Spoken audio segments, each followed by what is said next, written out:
નમસ્કાર મિત્રો, આજે ધોરણ 10 માટેના સરસ મજાના ફંક્શનનો મોસ્ટ આઈએમપી જે એક જ લેક્ચરની અંદર તમને બધું આવડી જશે અને સારા એવા જે 9 માર્ક્સનું પૂછાય છે 9 માંથી 9 માર્ક્સ આવશે.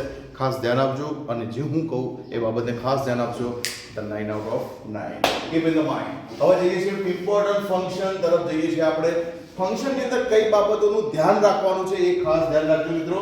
રિપોર્ટિંગ ઇવેન્ટ પહેલો આપણે ફંક્શન લઈએ છીએ રિપોર્ટિંગ ઇવેન્ટ. તો રિપોર્ટિંગ ઇવેન્ટમાં શું આવે? તમારે ખાસ ઇનડાયરેક્ટ નું વાક્ય આવશે, સેડ ધેટ આવશે, ટોલ્ડ ધેટ આવશે. તો સમજી લેવાનું કે આ ટેબલની અંદર આટલું તમને કોઈ સેન્ટેન્સમાં જોવા મળે, રિપોર્ટિંગ ઇવેન્ટ લખી દેવું. ત્યારબાદ આવે છે ડિસ્ક્રાઇબિંગ પાસ્ટ ઇવેન્ટ્સ. પાસ્ટ એટલે ભૂતકાળની ઇવેન્ટ્સ આપણે શો કરવાની હોય છે મિત્રો. ખાસ એમાં ધ્યાન રાખવાનું છે, સાદો ભૂતકાળ આવે છે, પછી ચાલુ ભૂતકાળ આવે છે. હવે એ યાદ ના રહે તો અહીંયા પેટર્ન લખી છે, વર્બ 2 આવશે, નેગેટિવ હશે તો ડીડ નોટ વર્બ 1 આવશે, વોઝ વર્બ ing આવશે. વોઝ વર્બ ing જુઓ, ડીડ નોટ વર્બ 1 જુઓ, વર્બ 2 જુઓ તો સમજી લેવાનું કે ડિસ્ક્રાઇબિંગ ધ પાસ્ટ ઇવેન્ટ આવશે. આગળ વધીએ છીએ પોસિબિલિટી. પોસિબિલિટી દર્શાવવા માટે મે અને માઇટ આવે. મે અને માઇટ એ પોસિબિલિટી દર્શાવવા માટે આવશે. ત્યારબાદ એબિલિટી દર્શાવવા માટે મિત્રો કેન અને કુડ આવશે. આ વસ્તુને ખાસ ધ્યાનમાં રાખજો. કેન કુડ એબિલિટી મિક્સ ના થઈ જાય. મે માઇટ પોસિબિલિટી આ ધ્યાન રાખવાનું છે. આગળ વધીએ છીએ ઓબ્લિગેશન. ઓબ્લિગેશન જે સૂચના છે એ દર્શાવવા માટે શુડ અને ought to. શુડ વાળું વાક્ય ઓબ્લિગેશન માં જશે, ought to વાળું વાક્ય પણ ઓબ્લિગેશન માં જશે. નેસેસિટી જે શો કરવી હોય તો have to, has to અને had to. આ ત્રણ ના હોય તો મસ્ટ ફરજિયાત પણ દર્શાવે છે.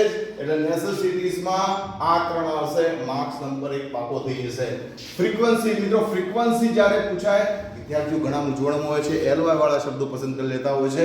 ફ્રીક્વન્સી ની અંદર કયા કયા શબ્દો આવશે? Always, never, sometimes, rarely, occasionally, often, generally, usually. આ ટોટલી આ જે શબ્દો છે લર્ન કરી નાખો, યાદ કરી લેજો. ઓલવેઝ, નેવર કરતા પછી મોટા ભાગે આ શબ્દો આવતા હોય છે. Rarely, occasionally, often, generally, usually. એના પછી જે મેઇન આવે છે મિક્સ ના થાય એના માટે મેનર શો કરવા માટે ly વાળા શબ્દો આવે. મિત્રો ly વાળા શબ્દો મોટા ભાગે જે એડવર્બ હોય છે એ વાક્યના અંતે આવેલા હોય છે. એક્ઝામ્પલ અહીંયા મિક્સ રસ મજાનું લખ્યું છે, I walk slowly. આ જે ly વાળો શબ્દ છે આ સેન્ટેન્સ સમજવું છે મેનરમાં, not in frequency. keep in the mind. move on. આગળ વધીએ છીએ. ત્યારબાદ ઇમોશન. ઇમોશન એટલે બધાને ખબર હોય કે ઉદ્ગાર આવે, ફીલિંગ શો કરવા માટે. that's we use the exclamatory sentence. ઉદ્ગાર વાક્ય આપણે વાપરીએ છીએ. ઉદ્ગાર વાક્યના અંતે એ પણ ખબર પડતી હોવી જોઈએ કે આવું એક્સક્લેમેશન માર્ક આવે. એ પણ ધ્યાન રાખવાનું. ઓ, હુર્રે, અલાસ, આ, બ્રેવો આવા શબ્દોથી વાક્યની શરૂઆત થઈ હોય ઇમોશનમાં જશે. બીજી વસ્તુ વોટ અને હાઉ થી વાક્યની શરૂઆત થઈ હોય એન્ડ ઓફ સેન્ટેન્સ જોવાનું છે. એક્સક્લેમેશન હોવું જોઈએ. that sentence goes into the emotion. Now niceties. આ niceties છે મિત્રો, અને એક વાત કરી હતી મેં હમણાં પહેલા, આ necessity both are the same. એક જ જેવું લાગે છે બટ અહીંયા થોડો ડિફરન્સ છે. આ necessity માં have to, has to, had to, must આવશે. જ્યારે આ જે કહેવાય છે niceties છે એમાં શુભેચ્છા આપવી હોય કોઈને તો આવા શબ્દોનો ઉપયોગ કરીએ છીએ. congratulation, best of luck, good morning, get well soon, you are welcome. બીજા ઘણા બધા શબ્દો આવે છે જે આપણે શુભેચ્છા દર્શાવતા હોય છે, પણ એ શુભેચ્છા દર્શાવવા માટે નાઇસિટાઇઝ વપરાય છે. જ્યારે નેસેસિટી, જી હા, નાઇસિટાઇઝ મતલબ congratulation, best of luck, good morning, get well soon, you are welcome શબ્દ આવશે. જ્યારે નેસેસિટીઝ માં હેઝ ટુ, હેવ ટુ ને હેડ ટુ ને મસ્ટ આ ત્રણ શબ્દો આવશે. ધ્યાન રાખવાનું રહેશે મિત્રો. આગળ વધીએ છીએ.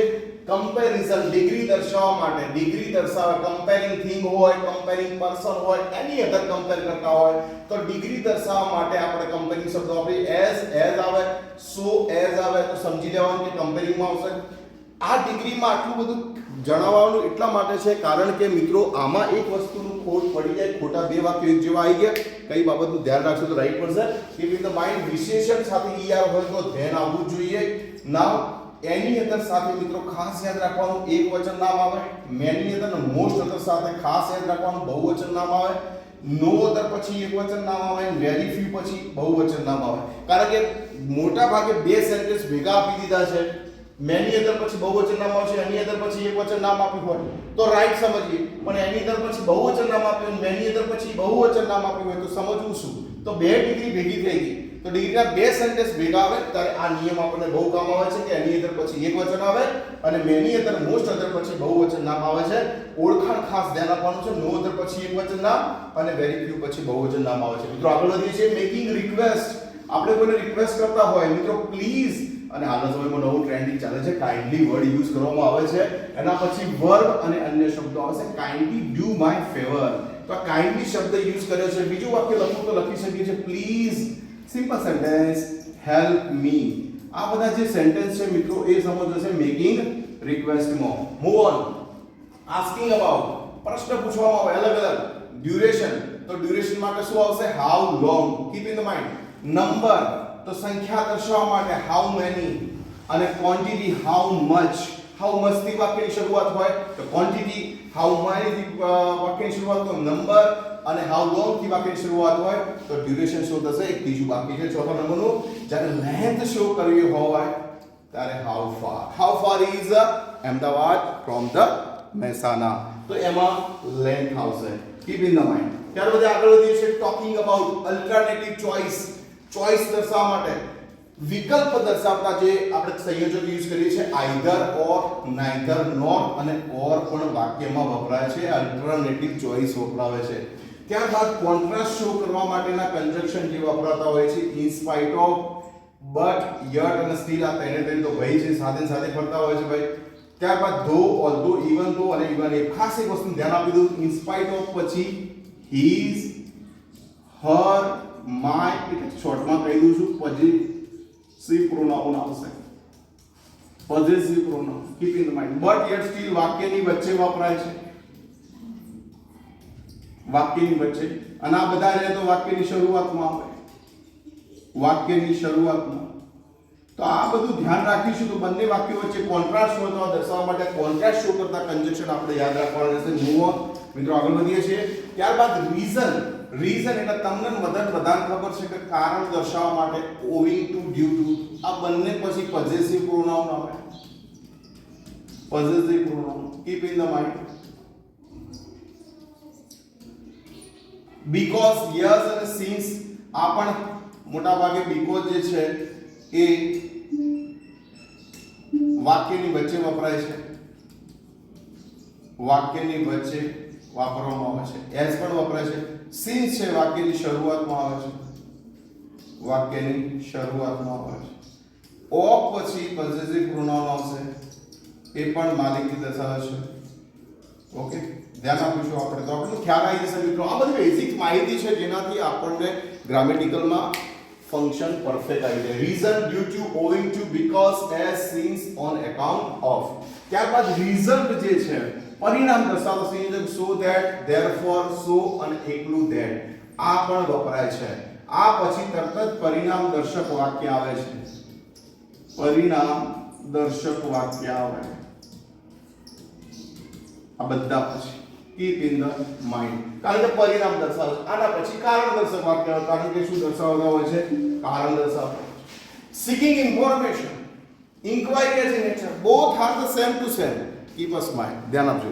અહીંયા જે આવે છે seeking information, inquiry as a nature, both are the same. પ્રશ્નાર્થ વાક્ય હોય, inversible question હોય, inversible question હોય. yes or no થી આન્સર આવે ને inversible question કહેવાય કે are you ready? તો આપણા પ્રશ્ન પૂછો છે તો ઇન્ક્વાયરી એજ અને seeking information આવશે. WSP ક્વેશ્ચન seeking information કહે છે કે what are you doing? તો seeking information માં થશે. Inquiry as nature, both are the same to same. મિત્રો પ્રશ્નાર્થ વાક્ય આવે સમજી લો. Inversible question, WH question, both are the different. Inversible question માં yes અને no થી જવાબ આવશે, જ્યારે WH ક્વેશ્ચન માં ઇન્ફોર્મેટિવ આન્સર આવશે, મતલબ સ્ટેટમેન્ટ થી જવાબ આવશે. આગળ વધીએ. સ્પેસિફિક ટાઈમ શો કરવા માટે when, why, when, why, till, until, since અને for. since અને for આ બધા ચોક્કસ સમયગાળો દર્શાવતા, સ્પેસિફાઈંગ ટાઈમ દર્શાવતા જે ટોટલી સંયોજકો છે. when અને why પછી was અને where પ્લસ verb ing વાળું વાક્ય આવે છે. ટીલ અનટીલ વાક્યની વચ્ચે વપરાય છે.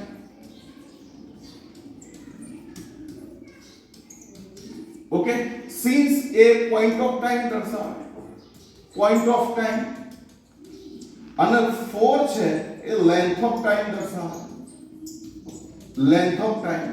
હવે સિન્સ પોઈન્ટ ઓફ ટાઈમ એટલે ગુજરાતી દેશી ભાષામાં બોલું તો શું કહેવાય ભાઈ? ચોક્કસ સમય દર્શાવે કે જેના પછી શું આવે 1970 એવી સાલ લખેલી, આ 1947 આવું લખેલું હોય, 7 વાગ્યા 7 o'clock આવો પરફેક્ટ ટાઈમ હોય, મોર્નિંગ, આ બધા પરફેક્ટ ટાઈમ હોય જેની અંદર ચોક્કસ સમય સમાયેલો હોય તો સિન્સ આવે. લેન્થ ઓફ ટાઈમમાં શું હોય? 6 ડેઝ લખ્યું છે, પણ કયા 6 ડેઝ મને ખબર નથી કે સોમવારથી લઈને શુક્ર શનિ રવિ જેવી છે, બરોબર છે. 4 આર લખ્યા છે, કયા 4 hours આઈ ડોન્ટ નો, તો એના પહેલા શું આવશે? 4 આવશે. 4 6 days 4 hours. મૂવ ઓન, આગળ વધી છે. નેક્સ્ટ જે છે ફંક્શન મિત્રો, લોકેશન શો કરવા માટે પ્રેપોઝિશન શબ્દો વપરાયા છે. પ્રેપોઝિશનમાં location, beside, near, under, from, in, on, into જે બી પોઝિશન શો કરતા હોય. અહીંયા લખું છું વાક્ય સિમ્પલ છે કે the boy is under the tree. તો under the tree લખ્યું છે તો પ્રેપોઝિશન લોકેશન શો કર્યું છે એટલે આ આવશે પ્રેપોઝિશન. ડિસ્ક્રાઇબિંગ પ્રોસેસ, પ્રોસેસ એટલે કંઈક બનાવવું હોય તો પ્રોસેસ શો કરતા હોય છે. તો એ બધાને ખબર છે કે આજ્ઞાર્થ વાક્યો આવે, ઇમ્પેરેટિવ સેન્ટેન્સ આવે. ઘણીવાર આજ્ઞાર્થ વાક્યની શરૂઆત ડોન્ટ થી થાય. તો આ આજ્ઞાર્થ વાક્યની પેટર્ન લખવી હોય તો લખી શકું વર્બ પ્લસ ઓબ્જેક્ટ, અન્ય શબ્દો અને ફૂલ સ્ટોપ. આ છે આજ્ઞાર્થ વાક્યની પેટર્ન. અહીંયા લખ્યું છે take a cup and add a cup of water.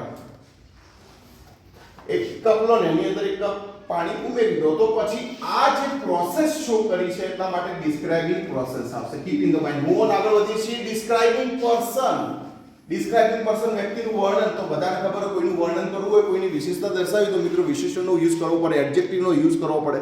તો એ એડજેક્ટિવ દર્શાવવા માટે અહીંયા લખ્યું છે કે વિશેષણ એડજેક્ટિવ વપરાયા હોય છે.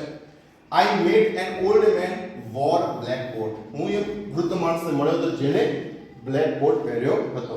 મૂવ ઓન, એટલા માટે અહીંયા વિશેષણ દર્શાવતા સંયુક્ત જે વર્ડ્સ વપરાય છે એડજેક્ટિવમાં એ ડિસ્ક્રાઇબિંગ પર્સનમાં આવશે. એક્શન, એક્શન દર્શાવવા માટે ડિસ્ક્રાઇબિંગ એક્શન પેસિવ વોઇસના વાક્યો આવે. પેસિવની બે પેટર્ન લખી છે મોટા ભાગે ટેસ્ટ સ્ટાન્ડર્ડની અંદર, આ બે પેટર્ન જ વપરાતી હોય છે. પણ પેસિવનું વાક્ય હોય તો સમજી લેવાનું કે ડિસ્ક્રાઇબિંગ એક્શન હશે. Object is am are, verb 3 by અને subject. Object shall, will, can, could, may, might જે બી હેલ્પિંગ વર્બ હોય છે બધા લખી દેવાના. be v3 by the subject. okay, now move on, આગળ વધીએ છીએ. તો આના પછી આ ફંક્શનનો તમને ખ્યાલ આવી ગયો છે મિત્રો. બીજા બે ફંક્શન જે બી ફંક્શન આપણે સ્ટોપ. નમસ્કાર મિત્રો. ડિસ્ક્રાઇબિંગ ધ પર્સન, ડિસ્ક્રાઇબિંગ પર્સનમાં એક વસ્તુ યાદ રાખવાનું કે એમાં રિલેટિવ પ્રોનાઉન આવશે. હવે relative પ્રોનાઉનની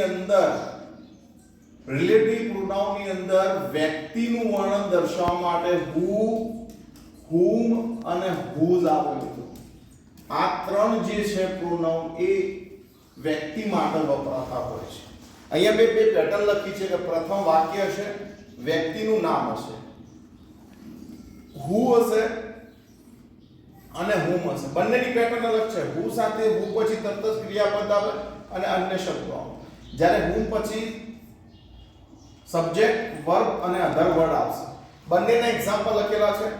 Reena is my cousin. who પછી ક્રિયાપદ આવ્યું is clever at the maths. જે મેં ડિસ્ક્રાઇબ કર્યું પર્સન જે રીના છે એને ડિસ્ક્રાઇબ કરી છે કે કઝિન છે પણ ક્લેવર સમો છે એ મેથમાં છે. તો એની જે એડજેક્ટિવ એનું જે યુઝ કરીને અહીંયા ક્લેવર આપણે who થી વાક્ય જોડ્યું છે એટલે ડિસ્ક્રાઇબિંગ પર્સનમાં આવશે. ત્યારબાદ રાકેશ ઇઝ ધ બોય, અહીંયા whom વાપર્યું છે. whom પછી ડાયરેક્ટ સર્વનામ આવશે, મતલબ સબ્જેક્ટ આવશે. આઈ નો વેરી વેલ. whose એ માલિકી દર્શાવે. અહીંયા લખવું હોય કે this is the lady, આ એ લેડી છે whose purse is stolen, કે જેનું પર્સ ચોરાઈ ગયું છે. મિત્રો પર્સ છે વસ્તુ છે અને વ્યક્તિ છે લેડી. તો માલિકી દર્શાવવા માટે ઓનરશિપ શો કરવા માટે આપણે જે વાપર્યું છે whose વાપરીએ છીએ એટલે આ ત્રણે ત્રણ જે છે મિત્રો ડિસ્ક્રાઇબિંગ પર્સન માં આવશે. મૂવ ઓન આગળ વધીએ છીએ. ડિસ્ક્રાઇબિંગ પ્લેસ પૂછાય ત્યારે સ્થળનું વર્ણન હોય તો સ્થળ શબ્દ હશે એના પછી where લખેલું છે બીજું વાક્ય છે this is the school where I study. આ એ શાળા છે જ્યાં હું ભણું છું. that means અહીંયા એનું ડિસ્ક્રાઇબ કર્યું છે એટલે પ્લેસ આવશે. ત્યારબાદ ટોકિંગ અબાઉટ ટાઈમ પૂછાય તો એક વસ્તુ યાદ રાખવાનું પ્રેઝન્ટ પરફેક્ટ ટેન્સ વપરાય. પ્રેઝન્ટ પરફેક્ટ ટેન્સ પૂર્ણ વર્તમાન કાળ ગુજરાતીમાં આપણે કહીએ છીએ. દેશી ભાષામાં કેવું હોય તો હેવ હેઝ સાથે V3 વાળું રૂપ આવે. અહીંયા પેટર્ન લખી છે કે સબ્જેક્ટ હેવ હેઝ એડવર્બ વચ્ચે આવશે V3 અધર વર્ડ. ઘણીવાર વાક્યના અંતે પણ શબ્દો હોય છે. હવે એડવર્બ વિશેષણ એડવર્બ કયા કયા તો એડવર્બ આ રહ્યા જુઓ just already yet ever never since અને ફોર. આ જે વિશેષણો છે ક્રિયા વિશેષણો છે એ વાક્યની મધ્યમાં આવશે. Jay has already paid the fees. તો આ રીતે સેન્ટેન્સ આવશે તો ટોકિંગ અબાઉટ ટાઈમમાં મિત્રો આપણે લખીશું. આઈ હોપ મિત્રો કે તમને બધાને આ ફંક્શન સરસ રીતે ખ્યાલ આવ્યો છે. આ નિયમો યાદ રાખવાથી કોઈ પણ સેન્ટેન્સમાં તમે આ કંજક્શનને જોશો આ પેટર્નને જોશો તો તમારું ફંક્શન 100% રાઈટ પડશે. મારી સાથે બન્યા રહેજો અને ઇંગ્લિશ શીખતા રહેજો. Thank you very much.